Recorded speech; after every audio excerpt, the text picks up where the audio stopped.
Hola, buen día, yo soy Ruth. Soy estudiante de la licenciatura de Diseño Industrial y hoy voy a hablar acerca de las leyes de Gestalt. Voy a compartir la pantalla. Ok,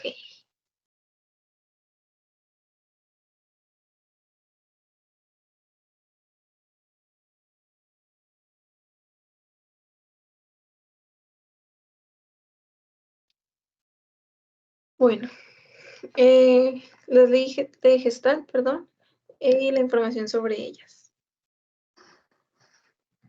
Las leyes de Gestalt son principios fundamentales que describen cómo percibimos y organizamos la información visual. Estas leyes, basadas en la observación empírica de la experiencia perceptual humana, nos ayudan a comprender cómo nuestro cerebro organiza y da sentido a los estímulos visuales. A través de estas leyes podemos entender mejor cómo se forman las percepciones y cómo los objetos visuales se organizan en nuestra mente. Básicamente son como para saber cómo percibimos las cosas, cómo percibimos el mundo y esas cosas. La teoría de la Gestalt fue gestada a principios del siglo XX por el psicólogo alemán Max Wertheimer y su grupo de acólitos como línea psicológica contrapuesta al conductismo, teoría que excluía la conciencia subjetiva en el estudio del comportamiento humano, dando mayor importancia al entorno social y cultural. La corriente se centra en el estudio de la percepción, cómo nuestra mente percibe las cosas como un todo en lugar de individualmente cada elemento. Es decir, no vemos como individualmente solo una cosa, sino como se ve como en una composición. La corriente psicológica de la teoría de la Gestalt establece que nuestro cerebro va creando representaciones mentales de la realidad en la que vivimos y que en base a ellas tomamos las decisiones que guían el rumbo de nuestros pasos. Es decir, pone el foco en la percepción, en cómo vemos y percibimos lo que nos sucede como principal motor de nuestro comportamiento. El concepto de la forma se define en base a esa figura mental de la que hablamos. Con el tiempo y el atesoramiento de experiencias, nuestra mente se compondría de diversas formas que funcionarían como un todo, y que en la relación entre ellas versaría la naturaleza de las decisiones que tomamos y por ende de nuestro comportamiento.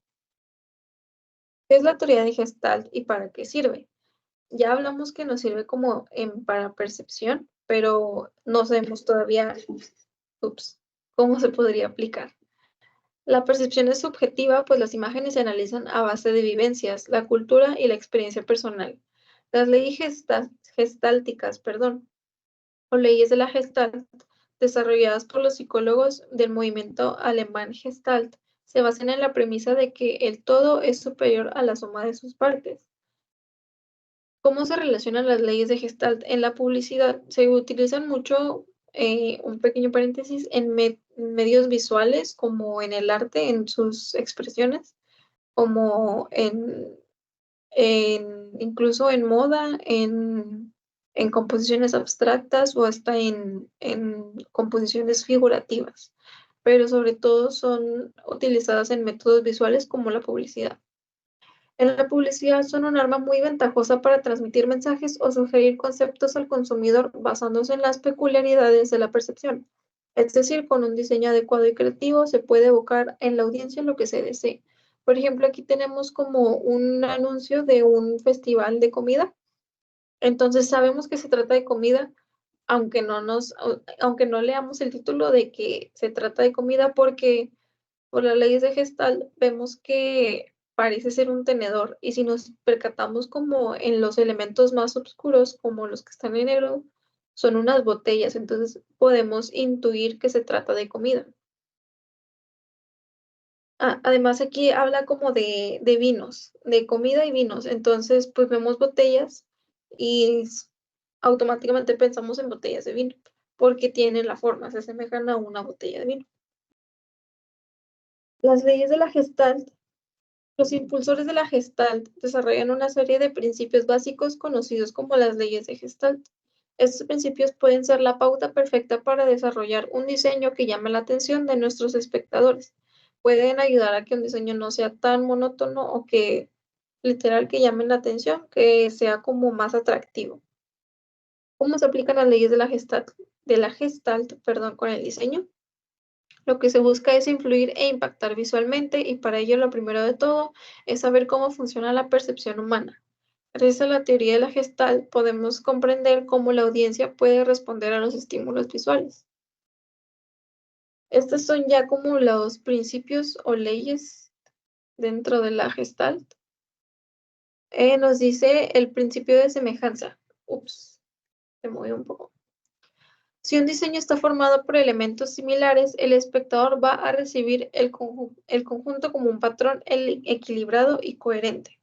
Esta similitud puede ser de forma, de color, de textura o de tamaño. Si queremos destacar un elemento del diseño, debemos romper este patrón dentro del conjunto. Este efecto se denomina anomalía. Podemos ver en estos dos ejemplos como el de abajo, de puntos rojos, lo vemos como monótono, como muy un conjunto de puntos, no vemos como solo un punto, los unimos como un todo.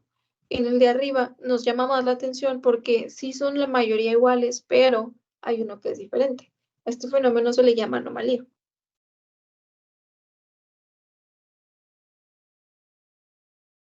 El principio de continuidad.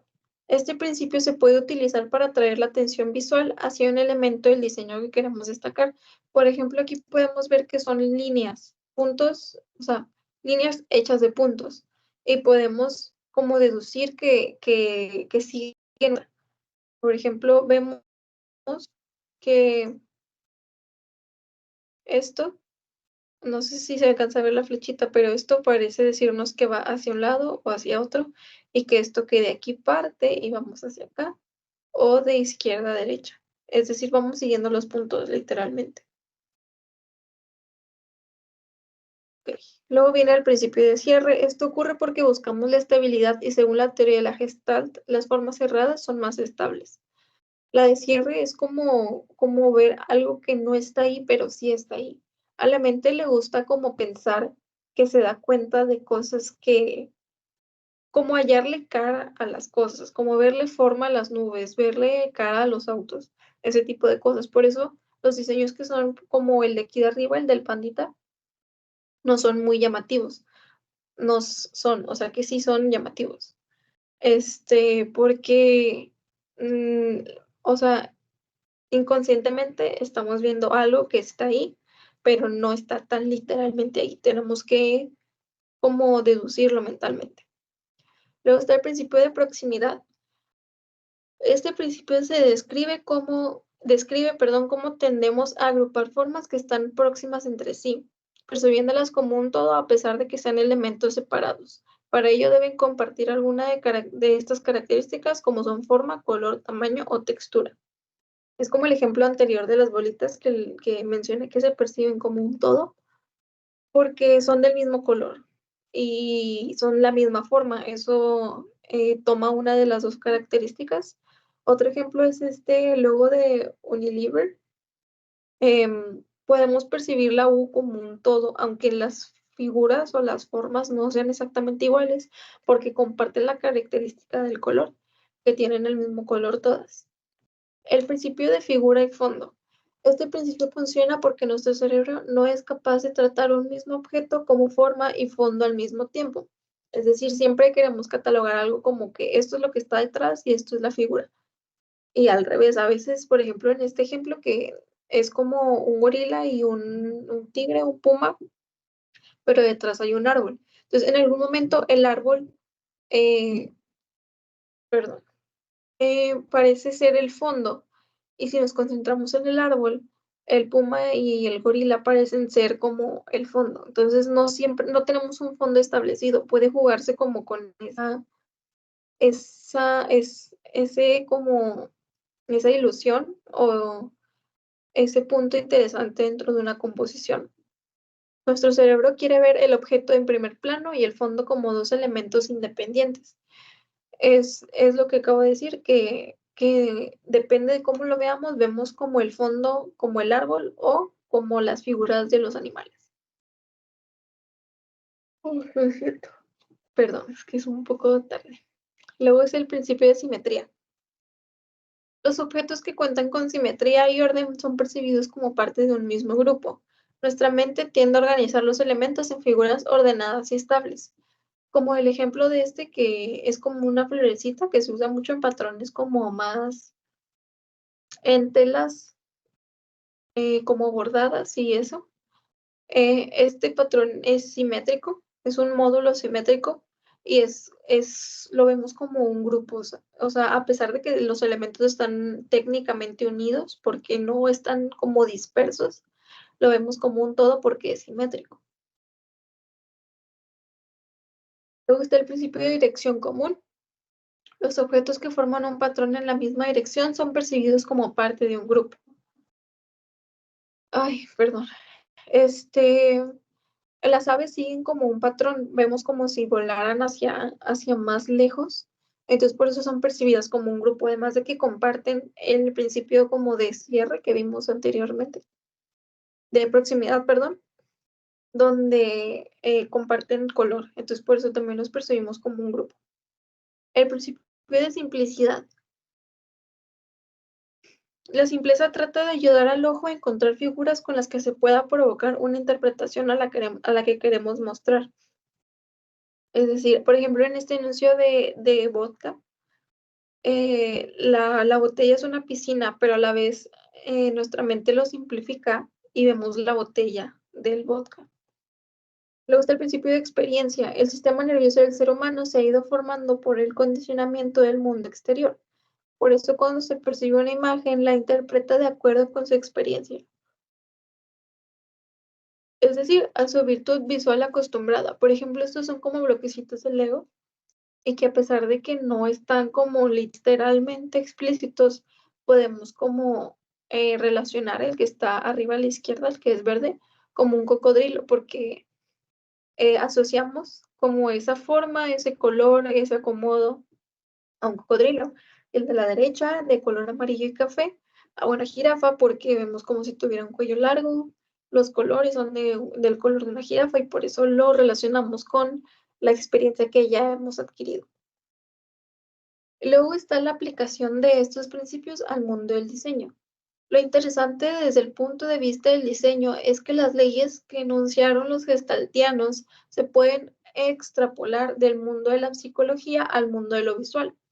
Es decir, esta corriente nació como más en cuanto a la cultura, a la sociedad, en cuanto a términos más psicológicos y no tanto visuales o como palpables, pero sí los podemos aplicar a estos recursos visuales. O incluso como se puede tocar como en esculturas y cosas así. No en vano, en todos los estudios relacionados con el universo gráfico se estudian como base para entender cómo captamos los humanos los podemos encontrar demasiados artículos del mundo del diseño gráfico, del diseño industrial, del diseño en general, de cómo aplicar leyes de Gestalt o ejemplos de leyes de Gestalt a lo visual por esto, porque es fácil de aplicar en, no fácil, pero cae como, se puede usar como un recurso para crear composiciones visuales. Esos son algunos resultados de unos estudios. Son investigaciones realizadas para una tesis en Lima. Muestran los siguientes resultados acerca de recursos gráficos en la publicidad. En cuanto a las dimensiones del diseño gráfico de una marca, la composición del mensaje pues nos arroja los primeros datos de que está bien hecha. La imagen de una marca está muy bien hecha y principios y elementos del diseño están como parejiendo, pero están entre bien y muy bien. O sea que nos ayudan porque son en torno al uso de las leyes de Gestalt. Y esto es todo, esta es la bibliografía. Y pues ya, es todo. Espero les haya gustado, sea de utilidad o algo por el estilo. Gracias.